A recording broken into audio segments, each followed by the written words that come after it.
Jam në qendër të qytetit të vjetër të Varshavës, Old Townit, ku janë mbledhur që prej orëve të para të mëngjesit tifozët shqiptar për ndeshjen mes Shqipërisë dhe Polonisë. Old Town, qyteti i vjetër i Varshavës, në fakt është shkatruar i gjithë gjatë luftës së dytë botërore, por polakët vendosën pas luftës së dytë botërore ta rindërtonin të plot. Pra ta rindërtonin siç ishte në fotografitë dhe në pikturat e vjetra, madje ju referuan pikturave të shekullit të 18 për të mbajtur formën më origjinale të tij. Kjo është pjesa e Old Townit, i cili thash është një nga kryeveprat e restaurimit në botë dhe për këtë arsye është shpallur që në vitin 1980 pasuria UNESCO-s, jo për hir të vlerave të tij historike të vjetra, por për hir të rindërtimit me një origjinalitet të jashtëzakonshëm. Tifozët shqiptar, në fakt, sipas lejes së marrë nga autoritetet polake, duhet mbidheshin në statujën e Marmejdit, pra të Sirenës, po kam preferuar të vinë në qendër qytetit, sepse kjo është qendra më historike e qytetit.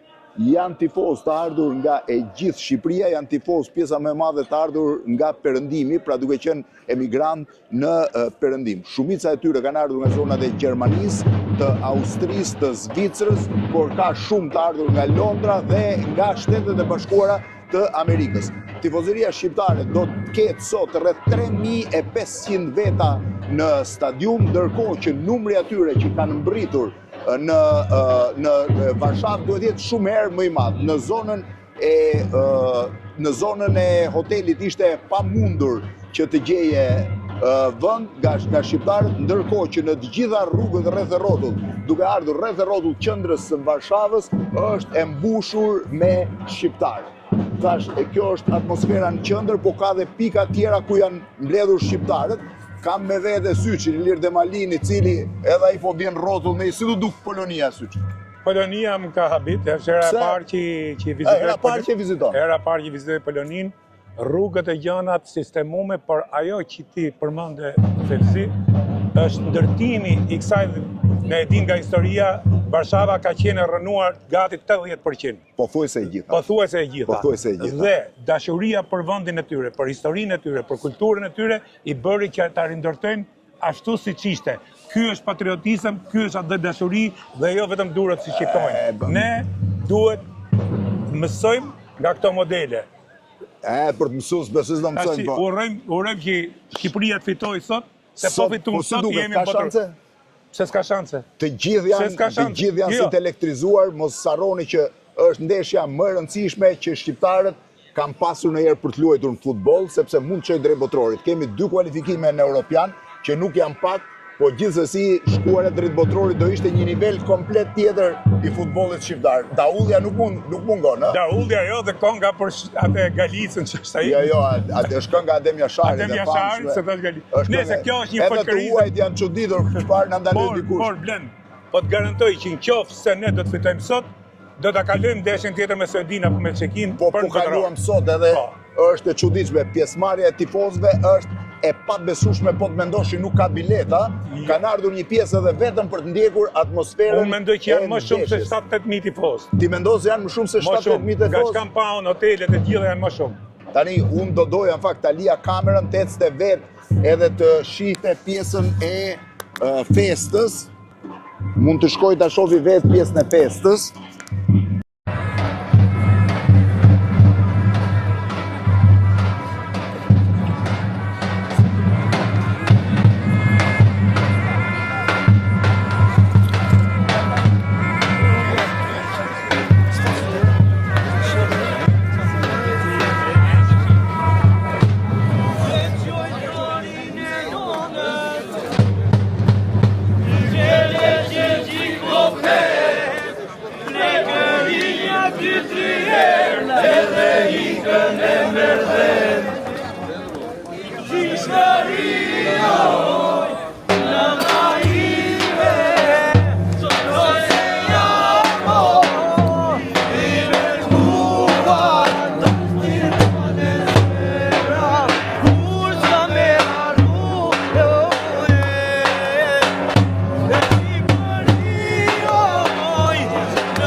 Ma boni foto.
Você viu ele vai estar depois de ajudar o muro lá?